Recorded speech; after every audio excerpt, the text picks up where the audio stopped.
I watched Would You Marry Me? And here are my thoughts. So, if you are looking for a new K-drama, I have the one for you. And it is Would You Marry Me? I'm going to give you a little synopsis of the show. So, Yu Meri is engaged to Kim Woo-joo. She finds out her fiance was cheating on her, and so she has decided to end it. Unfortunately, they filled out this type of marriage certificate, and so it looks like they are married on paper, even though they never walked down the aisle and said their I do's. And unfortunately, they were not able to get an annulment either. They have to get divorced. So her ex wants to be with the girl he had an affair with. So while Yu Meri is sad and single, she bumps into this guy that happens to have the same name as her fiance. And right off the bat, they do not get along. They do not like each other at all. But that's the end. That's where she thinks she's never going to see this man again. She is mistaken because Yu Meri entered into a contest before she found out her fiance was cheating, and it was to win a house, and her name was picked. So she ends up winning, but to claim the prize, both the husband and the wife need to be there, and they need to have proof that they are married. So she ends up reaching out to the guy that has the same name as her fiance, and that is the other Kim Woo-joo. And eventually he agrees to pretend to be married to her so that she can claim this house. So they are in some type of fake relationship, but the more and more that they are in this relationship, the bigger the lie gets, and they have to kind of figure out what they're going to do while also dealing with their feelings for each other. So yeah, that is a brief synopsis of the show, and let me tell you, just from that, it's so good. But now we're going to continue, and we'll be getting into spoiler territory.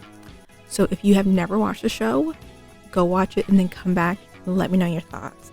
But if you don't care, or if you already watched it, let's continue. So Yu Meri works in product design and logos.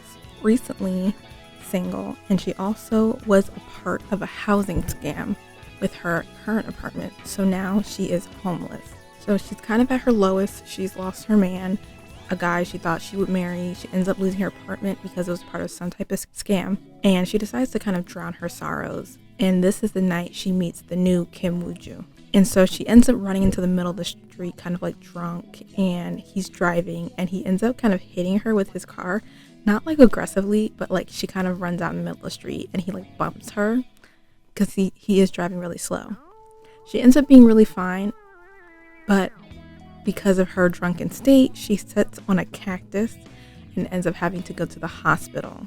He does take her there and kind of helps her out, but then they go their separate ways. Soon after all of this happens, she ends up winning the contest for the house. She does reach out to her ex first to see if he'll help her kind of claim this house because she currently is homeless, and he's over here living his best life with his new flame. But he's like, I don't want to deal with this girl anymore. He blocks her because she keeps calling because she wants him to help her claim the prize. But this man's like, I don't want to deal with this girl anymore, block. So her last ditch effort is to reach out to this new Kim Woo-joo so that he can pretend to be her husband so she can claim this house. And when he hears her story and everything, he immediately says no. Yep, that's correct.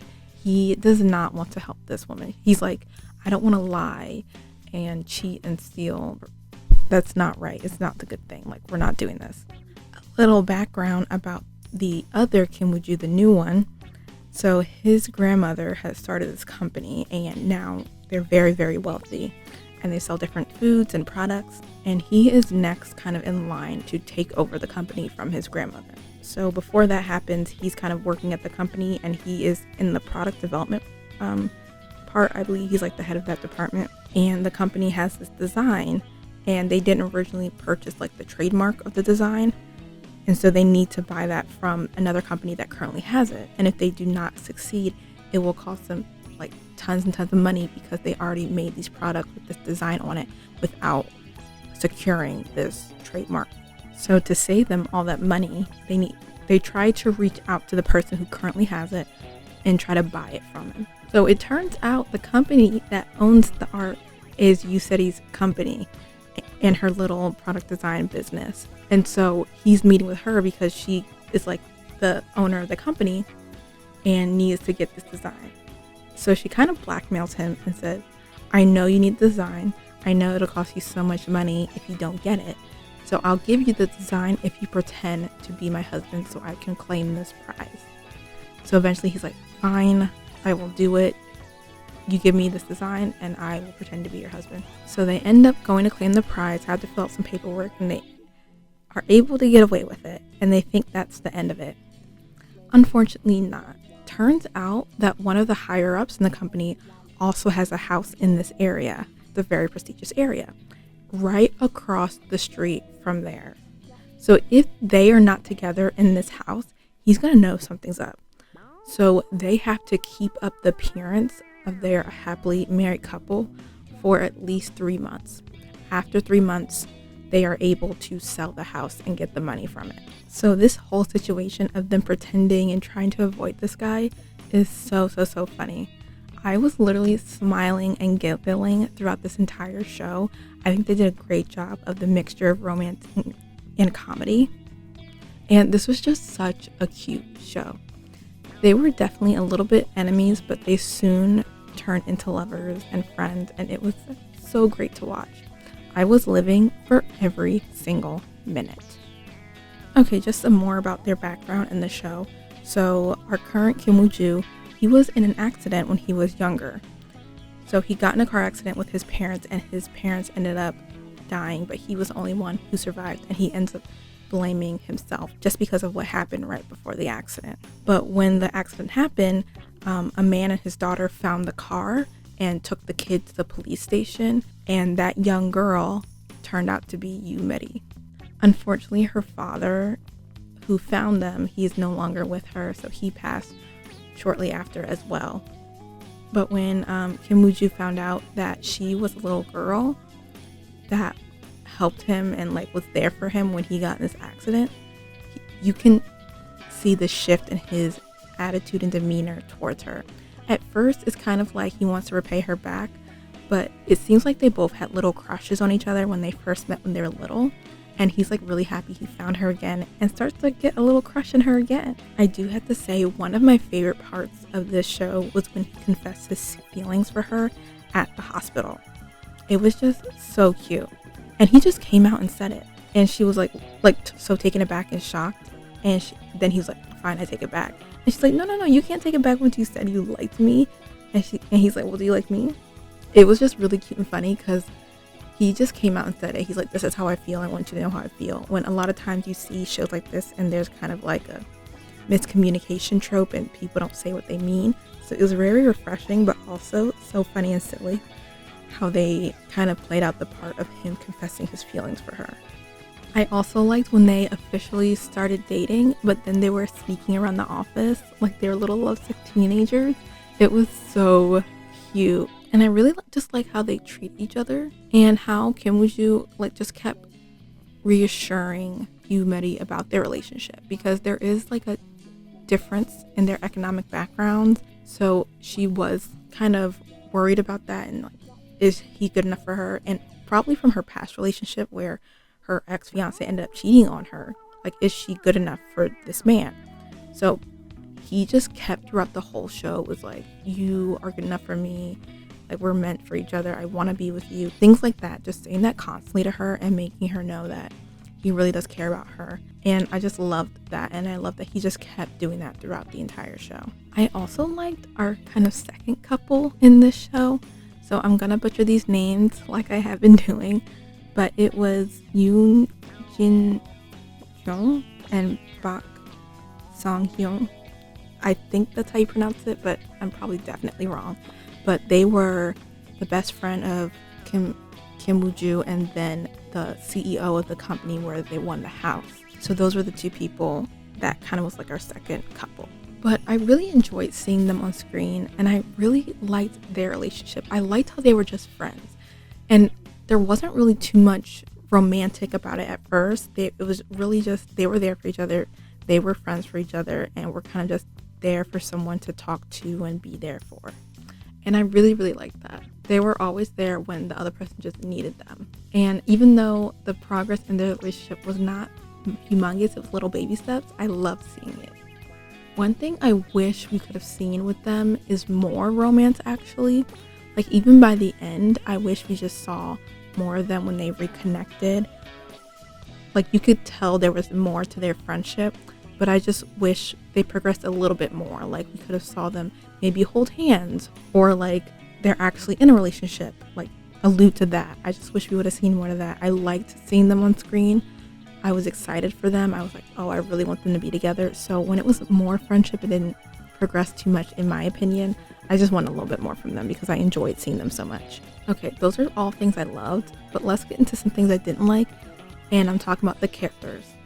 And number one on my list is the ex's mom and sister. I did not want to see their faces ever again. Every time they came on screen, I was like, get away from me. Because I'm like, y'all over here uplifting your brother and son when he's a trash man. I'm like, they really thought they were better than everyone else. And the way they treated Yoonmeri's mom, absolutely not. Absolutely not. She came over and cooked for them. No. And I knew, I was like, Yoonmeri, do not take this man back because of what this family did to your mom. Like, absolutely not. But I was super glad when the mom came back with her other daughter and they were beating them. They were just in a little fight. I was like, yes, get them, get them, get them. It was so funny. She was like, she's getting her look bad because no way you're going to treat me like you're beneath me. And my daughter has this like man who's way better for her now. I'll let you get him. Someone else I hated in the show. He's probably number one. The ex.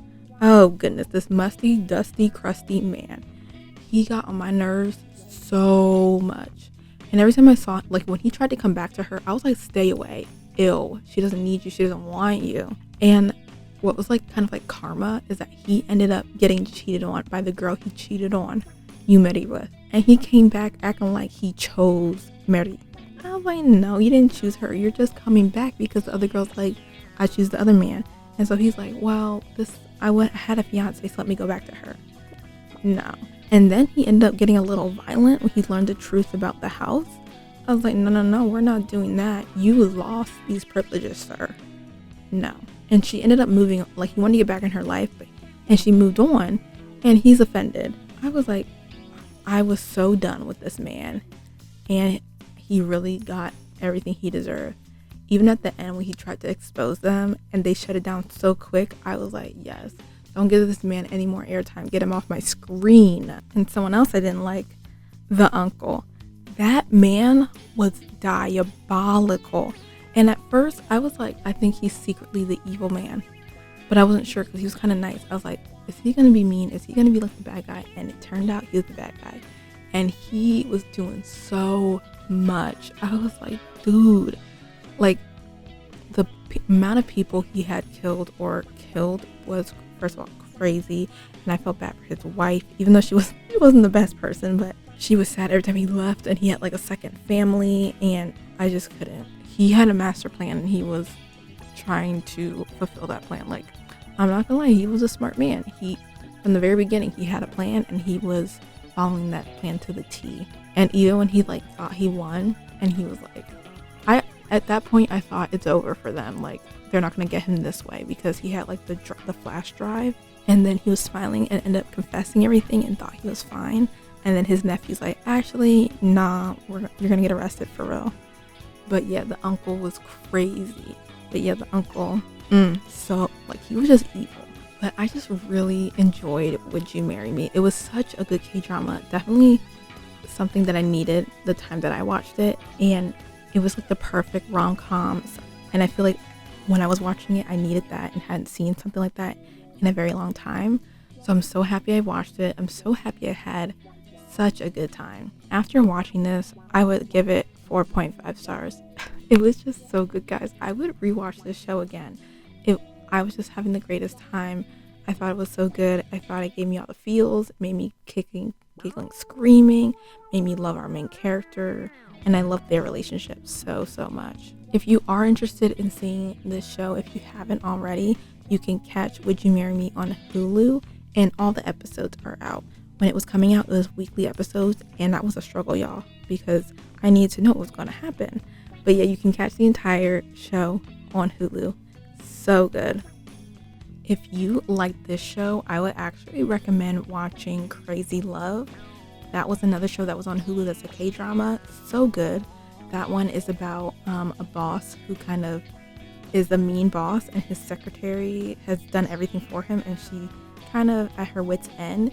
He ends up losing his memory, so she pretends to be his fiance to get back at him. And that is definitely like a good comedy romance type of show. But another show I recommend watching is Business Proposal, and that one is on Netflix. So that one also has the fake relationship in it as well, and then this very rich man, and the woman's not as rich, and I believe she's one of his employees, but they fake date to please his grandfather. And just kind of like the situation they find themselves in is so funny. And I also love the second couple in that show as well. One of my favorite second couples in a show. So yeah, if you enjoy Would You Marry Me, I highly suggest taking a look at both of those if you haven't already. But I hope you guys enjoyed this video. Let me know if you've seen this show and what you thought about it. What were your favorite things? What were your least favorite things about this show? And also comment below if you have any recommendations for this show, because come on, I want to see more things like this. And if anyone else wants some recommendations, so they can look in the comments and see. But I hope you guys enjoyed this video. Please have a good rest of your day, week, month, and hopefully a good rest of your year. And until next time, bye.